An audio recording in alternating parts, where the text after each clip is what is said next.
Hello and welcome. In this video, we're discussing how to flank as Zenyatta. So the theme of today is to take as much ground as your opponents are willing to give you. In solo queue, you'll be shocked at how much of the map goes underutilized. So everything you see here is going to have players ranging from about 46, 4700 SR to as low as about 41, 4200 SR. So they're all decent players. Now, this advice is specifically suited for solo queue. And while some of these concepts can be applied to professional play, I want you to have solo queue in mind. This advice should help you climb as Zenyatta. So let's get into it. So to give you context on this clip, we just lost the point. We lost the initial fight. My teammates did a really good job of disengaging, so we didn't have like this nasty stagger. So great. And now I'm going to utilize this downtime to get a nice flank. And, this is excellent advice for Genji, Sombra, Tracer, characters like that. But even Zenyatta can utilize downtime to get ground, like we talked about. So here you're going to see me look for a flank. And let's play this. So you'll notice I'm checking my corners. I'm making sure that nobody sees me. And right here in a moment, you're going to actually see me make a mistake. I jump carelessly. I think I jumped twice. There's no reason to do that. If you don't know, Zenyatta's footsteps don't make sounds. Rather, he has no footsteps, so there's no sound there. But if I'm not mistaken, his jump actually does make a sound. So just don't make that careless error like I did here. Nice flank going. So there's one, and there's two. So don't do that. There's no point. So right now I'm just looking for a flank. Thankfully, nobody heard that, I think. So let's keep this going. Oh, now look at that juicy target. Winston just chilling there, standing still. I love it. And just some advice. If you're playing anybody in general, try not to ever stand still because of situations like this. You'll notice that I'm going to charge up my right click. I'm going to get 5 headshots onto him. Notice how I don't discord him first because obviously that would have alerted him of my presence. So anyways, yeah, so in general, you don't want to stand still in Overwatch because of situations like this, especially when you think you're safe, but you're actually not. And actually you'll notice as I'm doing this charge up, I actually move a little bit kind of back and forth, but not too much so that I don't mess up my, my right click. And on that note, the right click actually does make a noise, from Zenyatta. So thankfully he wasn't aware of that. He might've thought that was like underneath him. He probably didn't anticipate me being here.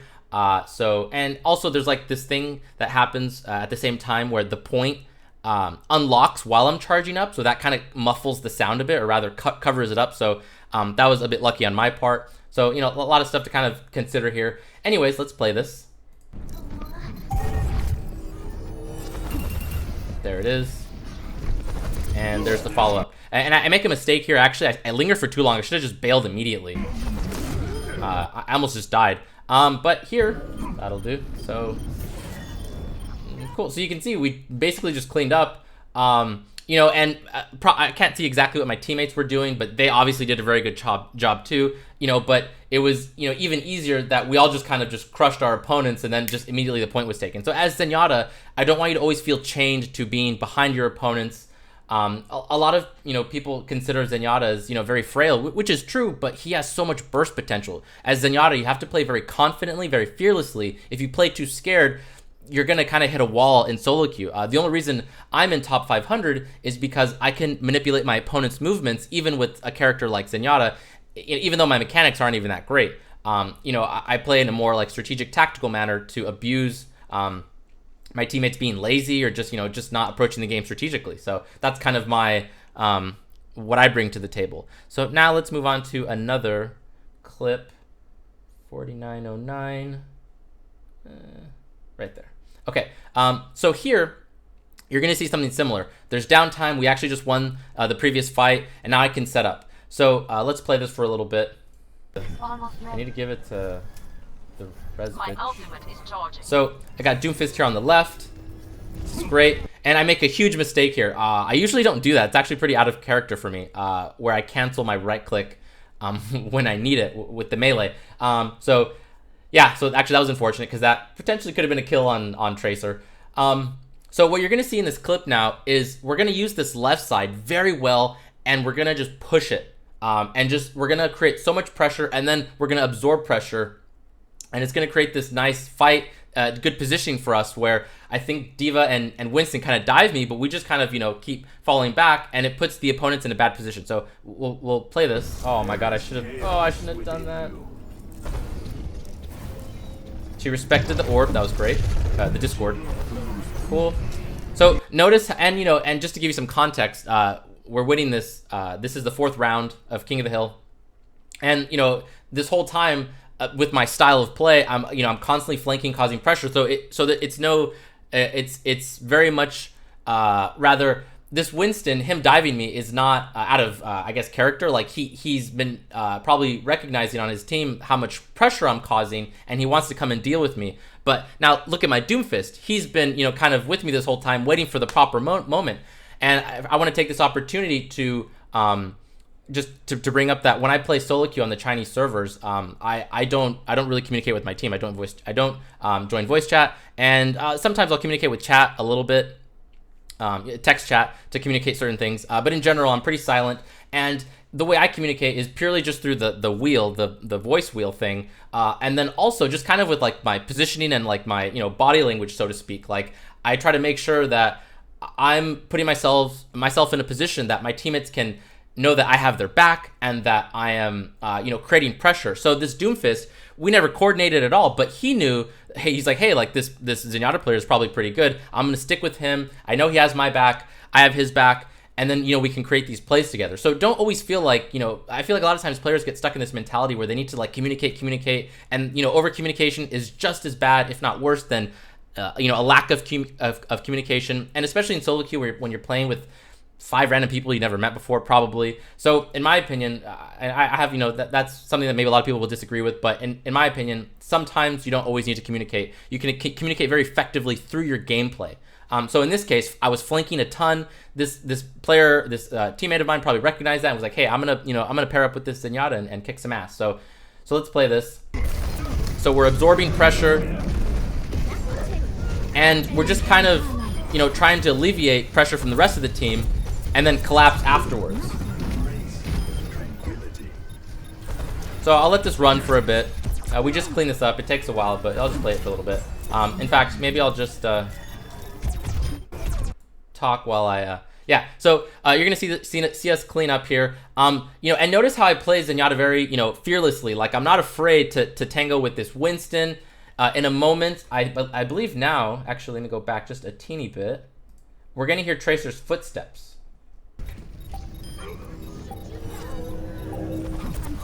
Actually, did we hear her footsteps? I didn't hear footsteps. Let's try that one more time. So there's the Winston. Oh, there was that was a blink sound, which I heard, and then I go and pressure her. Fuck yeah. And so you can see that my goal here is to create as much pressure as possible as Zenyatta. Again, I don't want you to play scared. I want you to play fearlessly. That's the only way you can climb. If you play very, you know, a reactive passive style, you know, just like a transcendence bot, you're gonna hit a cap. You're gonna hit a wall, plain and simple. As Zenyatta, you have to play this kind of confident style if you want to climb. So keep this playing. And I'm just kind of like my own bodyguard, where where I'm pushing people away from my teammates, away from myself, and obviously that's going to come with practice, because you have to have decent aim to do that. Cool. So yeah, we clean up here. So let's go to the next clip. Let's go to 1:17:06. Oh, way over here, right there. Okay. This is probably one of my favorite ones. So I'll play this a little bit. Play it out.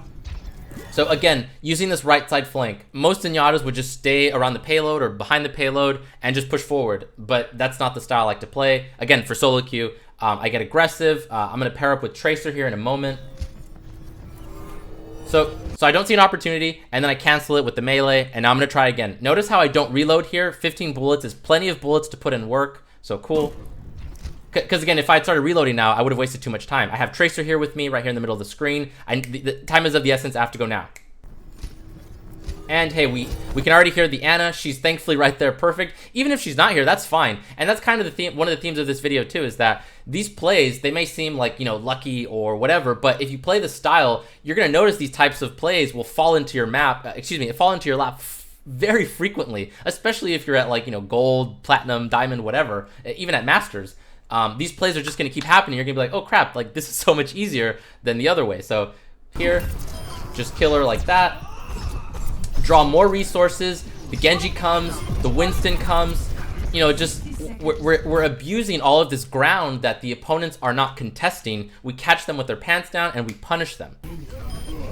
And, I don't even necessarily need the Tracers and the Doomfists with me. If I was by myself, these plays would actually still work. Maybe I would die, but I would create so much pressure that, and alleviate pressure off of my teammates that they can win a fight on the other side of the map. So what you're seeing now are just stomps, and it's because my teammates are flanking with me. When you have teammates that flank, it's like the best feeling in the world. And on that note, if you don't have teammates who flank, as Zenyatta, I would say it's even more up to you to make sure that you are that one flanking. Again, especially at the lower levels, because the people you're playing against, you can abuse this. Okay, cool. So that's pretty much it. Just clean house. Yeah, cool. That's enough of that. Let's see. So we're gonna go back a little bit. This one's pretty cool because I get a Tracer who, excuse me, not a Tracer, a Mercy, who is trying to go for a res. So here. We have a little bit of downtime. I was planning on flanking, but then Winston came out. Once we kind of deal with him, then I go back to the flank. So about right now is when I'm thinking, okay, I should probably start looking for a flanking position on the right. Winston comes. And then I hear footsteps. Actually, I couldn't quite hear the footsteps this time, but as you heard me say, I heard footsteps. So that alerted me to move here. Even still, I was still planning on coming to this position anyways. Cool. And hey, there she is. Yay. Done. And then this fight's over. Cool. Yeah. All right. And we get the payload to the finish line. That's cool. And then let's see. We have 2 more clips. So this one. 107. Cool. 26. Right there. Okay.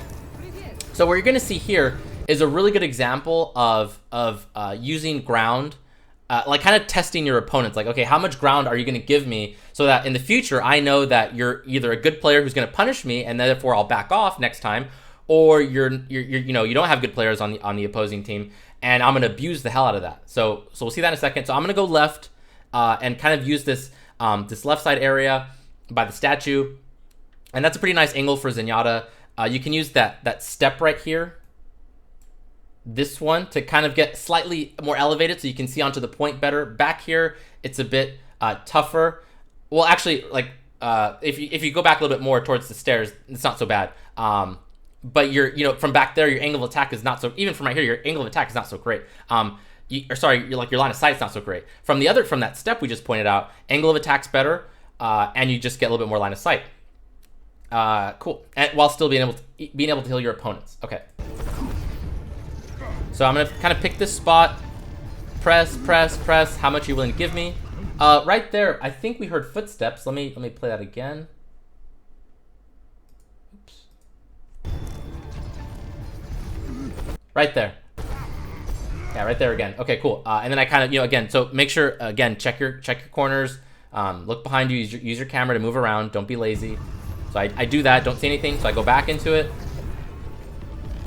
And then now I'm fishing for kills. And notice how I don't use left clicks. I'm not looking for like, quote unquote, trash damage. I'm looking for kills. So right here, I'll get one on McCree.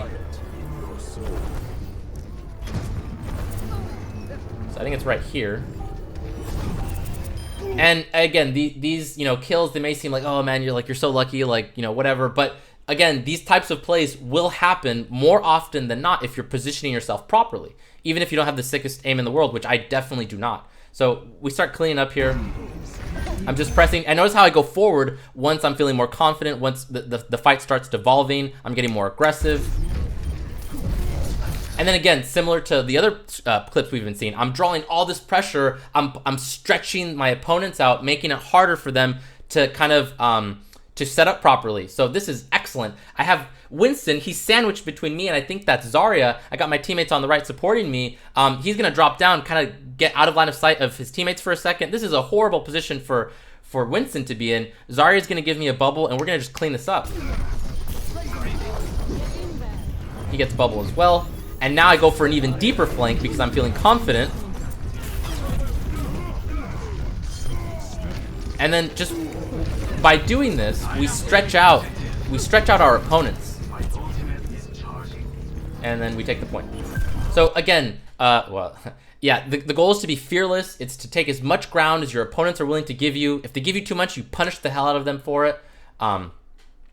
And yeah, and then, you know, if they do punish you back, if like they have a sick Tracer or a sick Genji, then you can respect that a little bit more. And that kind of plays into this last clip that we're going to go over today. 1035. 1035, right? No. Oh, what? It just moved. Why did it do that? Okay. So, we're going to push forward here. We're going to have a little scuffle. So, play it out for a bit. Nice sleep dart. I think that was a sleep dart. Cool. Pushing forward. Now, I actually don't hear Tracer on the right, but watch out for it. There you just heard the blink. And some footsteps.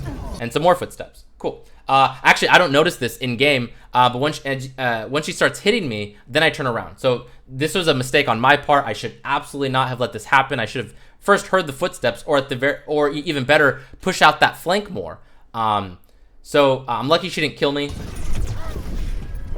Cool, I have Genji with me, so he kind of dissuades her. That's great.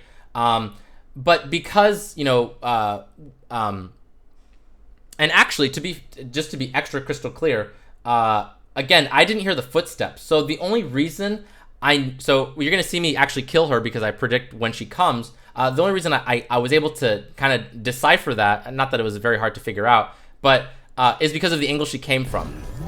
So right here, in my mind, again, I didn't hear the footsteps at the time. More likely that she came from this. Let me change the color. She came from this angle as opposed to this angle, because if she had come from this side, she probably would have been like here, as opposed to over here, which is closer to this side. So that's kind of the thought process I had. So I'll play this out.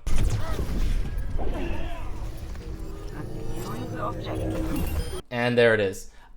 So it's really important that you kind of calibrate your play style towards your opponents. If there's a super sick Genji, super sick Tracer, you need to be more aware of them, and then be careful about contesting your flanks, pushing your flanks, you know, or just make sure you're just watching them. Make sure you're using your camera, you're constantly on the lookout. If they don't have a super sick Genji Tracer or whatever, Sombra, then go to town, go into those flanks and just rip your opponents a new one. So it's really important that, again, you get as much ground as your opponents are willing to give you, test the waters, then decide after that. And again, play fearlessly.